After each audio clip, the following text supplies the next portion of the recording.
Hello, I'm Bianca McAllister, and this is Lab 3, Magnetic Field of a Bar Magnet.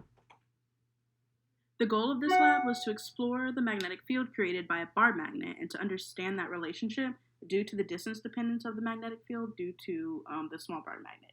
The primary principles that we used were magnetic fields, magnetic dipoles, and the Biot-Savart law, and the primary equations we used are shown here.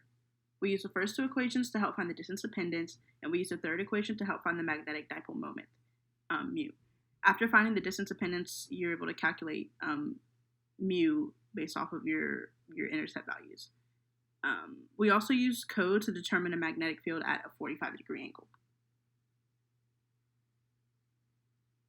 We used a magnetometer app in order to calculate the physical values in order to determine our N, which helped us with our later calculations.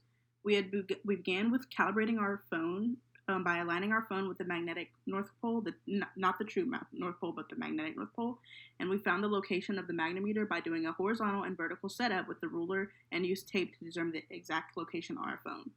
We found distance R, where the sensor that produces a magnetic field with an X component of the magnitude at different locations, 20, 70, 120, 170, and 200 microteslas. We found the off-axis field with a procedure similar shown in the figure above, where we, by hand, measured the distance from the phone using a meter stick, and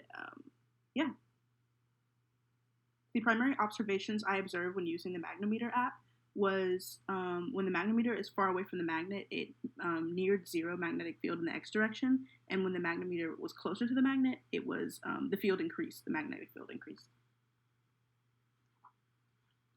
Here, this file shows my measured physical values, and with the physical values, my slope ended up being negative 2.69, which theoretically we wanted it to be closest to negative 3. And the y-intercept ended up being negative 13.468, and the slope represents the n value, and the lnk was the y-intercept. So the n is also known as the distance dependence. So for our results, we basically were able to determine our dipole moment mu from the n that we found in the previous slide, which is also known as the distance dependence, and finding the constant k, which lnk was shown on how we got that in the previous slide. So basically, ln of k was isolated to just k by using basic logarithmic principles, and it was used in the following formulas that you see here. So we started off with the formula for the magnitude of the magnetic bar. We set the b bar or the magnetic field. We set the b bar formula equal to the Biot-Savart law to determine the mu, and you get that formula here, the third one that we have listed here. And n is rounded up to 3, given that that was the theoretical value, and ours was pretty close to that, and we wanted 3 to be as close as possible. Therefore, our R values canceled, and we got that, the 3 theoretical from the original formula that was given to us. And based off these formulas and my calculations, I ended up getting my mu as 7.08 amperes meters squared. So we use GlowScript to create a function that allows the computer to calculate the magnetic field produced by the dipole. So we were able to also visualize these relationships given this. The first part of the code is basically just computing the formula shown with my given physical values. And the next part of the code here, this big one here, is basically defining the observation locations, and based on those locations, I was able to create arrows with the code. So the final part of this code was basically just determining my distances using my calculated value, and we computed the magnetic field at a 45-degree angle, which is shown using this code and the distance I determined, and then we just basically created an arrow to represent this magnetic field.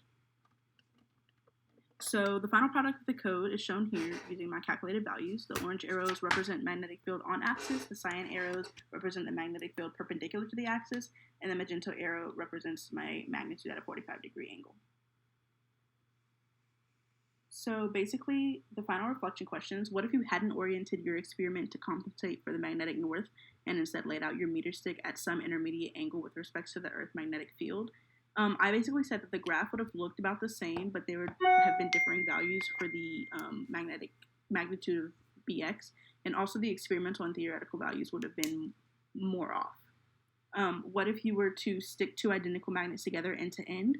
I basically said I would expect for the overall magnetic field to be larger and stronger by about double. Thanks for listening.